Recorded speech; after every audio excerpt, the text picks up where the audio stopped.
Small Steps, Chapter 4. You can't burn my bear! The next day I swallowed orange juice and broth. Soon I could eat small amounts of soft food such as oatmeal, tapioca pudding, and jello. My chart still said no milk, but anytime I asked for a milkshake, I got one. Within days I could swallow naturally without thinking about it, and nothing I drank came back through my nose. The deep aching pain went away and the muscle spasms stopped. It was easier to get my breath, too. The doctors decided to take me out of the oxygen tent for a while to see how long I could breathe on my own. My favorite doctor, a young blonde intern named Dr. Bevis, pulled back the plastic tent. I could see around me without everything looking foggy.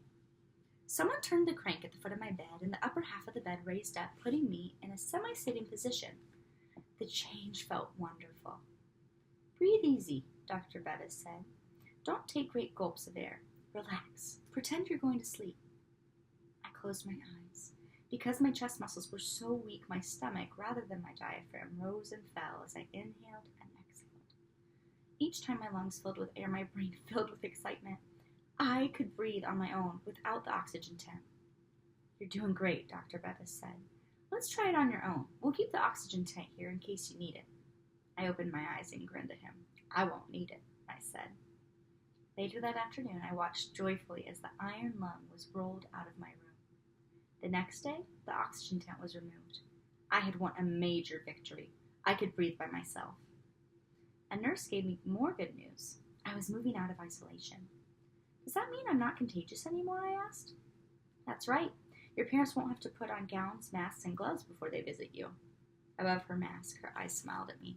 And neither will I, she added. She opened a large bag and began dropping get-well cards into it. I had received dozens of cards and small gifts from family and friends.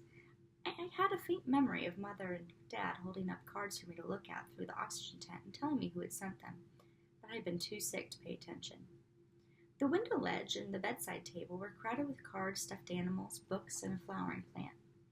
As I watched, the nurse put a stuffed cat into her bag.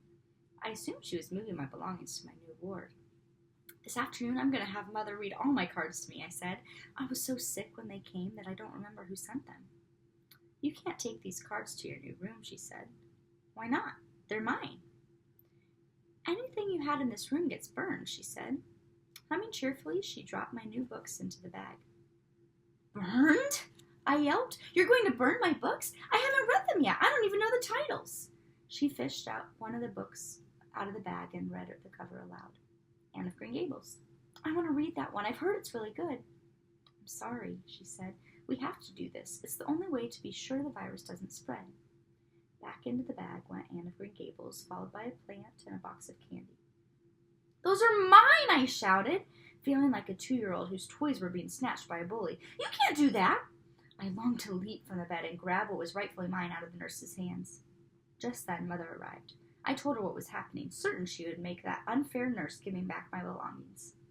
To my surprise, Mother took the nurse's side. This has to be done, Peg. The hospital can't let something contagious leave this room. But, she shook her head firmly, cutting off my protests. Dad and I knew when we brought your mail to you that this would happen. The nurses told us.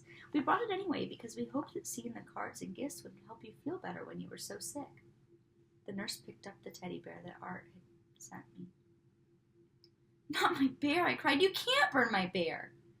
I'm sorry, said the nurse as she dropped Teddy into the bag.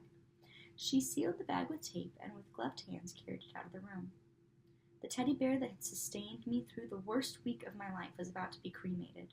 I felt like I was murdering my only friend. You wouldn't want someone else to get polio just because you kept your teddy bear, would you? Mother said. No, I said. I knew she and the nurse were right, but I still didn't like it one bit. I sulked until I learned that moving out of isolation meant I could finally wear my own pajamas instead of a hospital gown. A different bed was wheeled in. After I was lifted onto it, a nurse stripped the sheets and blankets off the old bed and put them in a bag. Where do you take the bed to burn it? I asked. The beds don't get burned, they get sterilized. Why couldn't my bear be sterilized? Why do you have to burn him? She didn't answer. I was rolled down the hallway to my new room, which I shared with a little boy in an iron lung. His name was Tommy, and he was 8. All I could see of Tommy was his head, which stuck out from one end of the iron lung and rested on a canvas strap, much like a small hammock. A mirror over his head allowed him a limited range of vision, but he was unable to see me.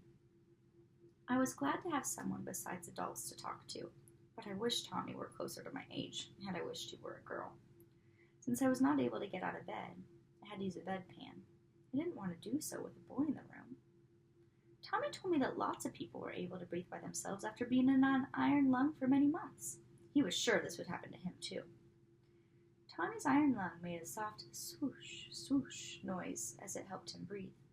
I found the sound soothing and went to sleep that night pretending I was in a log cabin on a lake, listening to waves lapping the shore. In the morning, I lay quietly, trying to match my breathing to the rhythmic swooshing of the iron lung. As I did, I welcomed each breath I took, grateful that it could enter my lungs without assistance. Come back soon for Chapter 5.